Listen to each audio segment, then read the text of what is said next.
invented these hand things because of how flashy the Amaryllis flower is. If there was a flower that could do like the can-can dance, or that somebody wanted to work into like Fantasia 2023, that'd be the one. Whether you're one of my subscribers or you just came to this video because you received an Amaryllis as a holiday gift, this is a good video for you because there's a lot to know about the Amaryllis. If you did get one as a holiday gift and the blooms have faded, do not include it in your post-holiday purge. They will bloom year after year. If you really don't want it, give it to that crazy plant person in your life. I know you have one. Everyone does. Amaryllis grow from a bulb, okay? Just like the common tulips or daffodils that you see in the springtime. Indoor bulbs generally bloom in late fall, early winter. And that's why they start popping up around the holiday season in florist departments at grocery stores. There's also a thing called target blooming, where you can actually force dormancy to get blooms at a specific desired time. But we'll talk more about that in a sec. The other big thing for you to note as a new Amaryllis owner is your Amaryllis in soil, or did somebody give you, / did you buy, a waxed bulb? Okay, if it's just a bulb visible on like 2 thick logs or a little platform or something like that, that's a waxed bulb. If it's in like a substrate of soil or moss and it has a container, that is not waxed. And it's important to know what you have, because waxed bulbs will not produce year after year. They're kind of a one-time show unless you literally take a knife and cut off the wax around the bulb and replant it in some soil. This is what they look like. See that bulb? And it's just sitting there, and you think, well, how does that grow?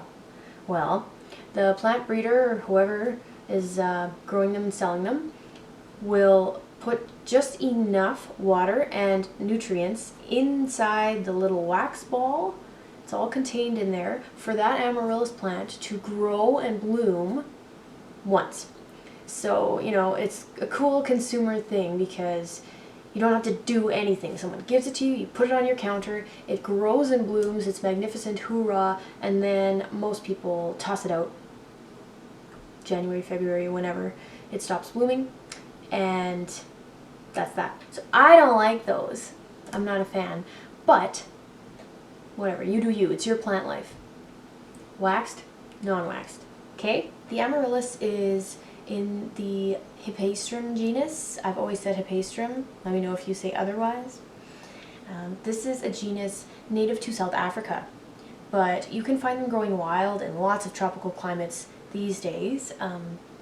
South American countries, Brazil, Peru, places like Mexico, the Caribbean also, some fun language stuff. So Hypastrum, loosely translated from Greek, would be knight's star, like a knight in shining armor.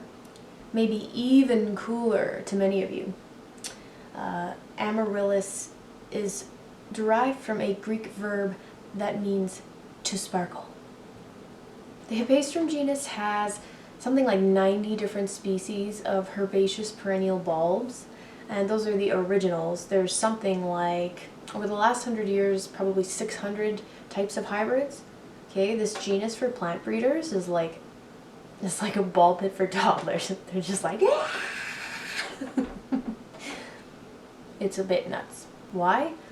Because people like low maintenance, super showy flowers. Like, some people just don't want to put in the work and they just want a beautiful live thing.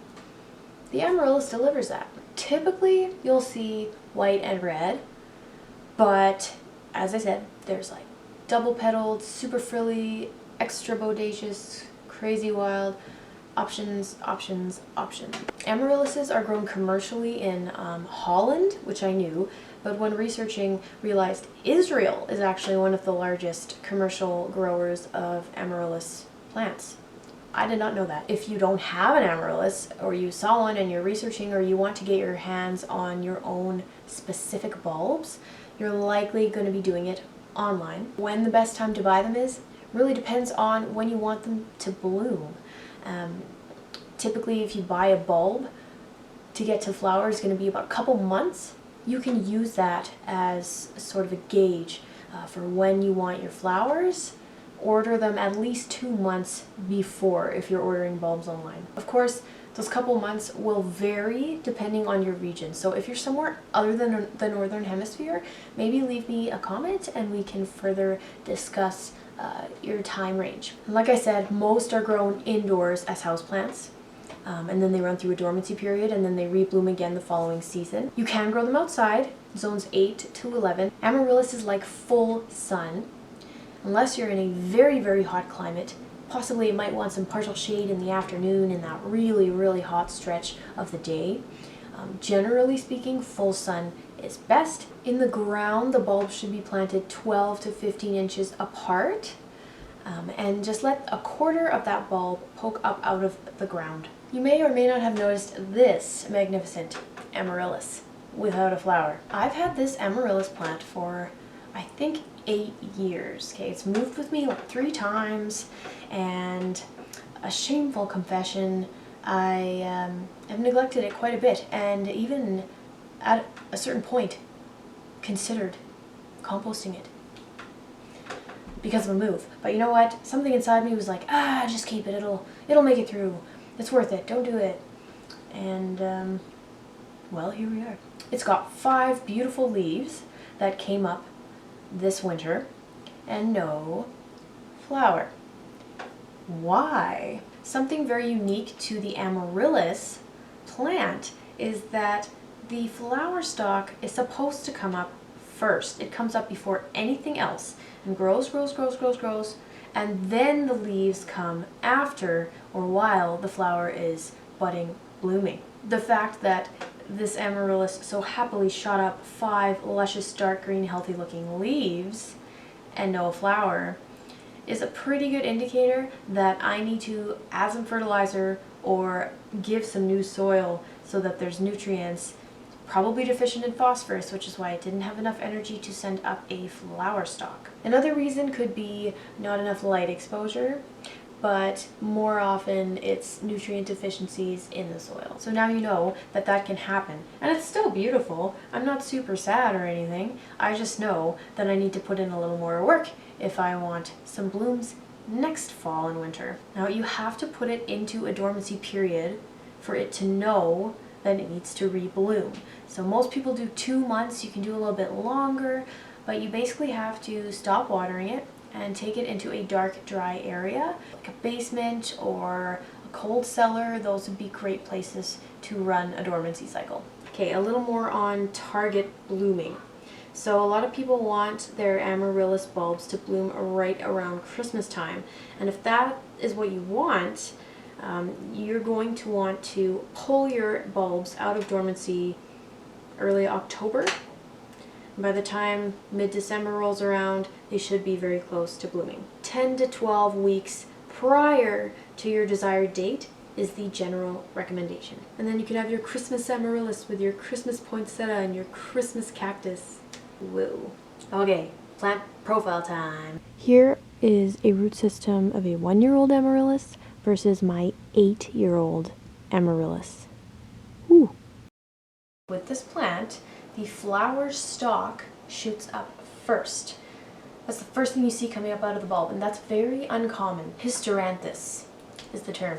So an Amaryllis plant has hysteranthus leaves, and that just means coming after the flower. Leaves, as you have seen on my non-blooming plant, are very long and strappy would be a good adjective. Just when you think they're not going to grow any taller, they'll probably grow taller. Some people call them leafless stalks. This leaf is, I think, over a foot long. It's like 15 inches long. You may want to stake them. Okay, they might need support. Okay, it's this really light bulb under a substrate that's not very heavy, and then the leaves come up and they have a bit of weight to them. They're going to be a little bit wobbly. Just be aware of that if you're growing it in a small pot. 1 cultivar can produce up to 3 flower stalks actually, and anywhere from 2 to 6 trumpet-shaped flowers at the top of each stalk. That's a lot of flowers. Here's a little bit of a higher angle view. You can see below the 4 flowers here, there's the sepals that the buds had emerged from. And the buds are really cool. Here is an image of what the flower looks like when it's budding. Seriously alien-like. If you were to leave the flower wilted on the plant, the seeds would develop back here in some big bulbous sort of seed pods that grow at this base. Right now it's very hard and glossy, and then it grows out into these soft satiny petals. 6 petals on each flower that curl outwards in full bloom, so you get this nice sort of wisp from each petal, and a very nice trumpeting shape as a whole. Very obvious sexual parts. So this is a monoecious flower because it has the male part and the female part in each flower. Here's the female stigma here at the end, and the male anthers with the pollen on them. Did you see that? There it goes. And look what nature does here. The stigma is strategically located below the anthers so that the pollen can even just fall off. Maybe you walk by and it makes a little wisp of air and the pollen dusts off, lands where it needs to. This Amaryllis has absolutely no scent. I think that's pretty typical. It's more just for the looks than the smell. If you have found a cultivar with a smell, you should tell me because I'd love to know. And I'm sure there's some out there among the 600 or whatever hybrids these days. I should also mention that once your Amaryllis blooms, move it out of the direct sunlight that it was getting to keep it fresher for longer. That goes for any bouquet really. And the bloom period should last 2 to 3 weeks. A lot of people want their Amaryllis to come back, right? So they'll cut the blooms as soon as they start to fade, and then they will also cut the flower stalk at its base and leave the leaves for a while. Just like with any bulb, you want to leave those leaves there as long as they're green because they're still hard at work storing up energy for that bulb.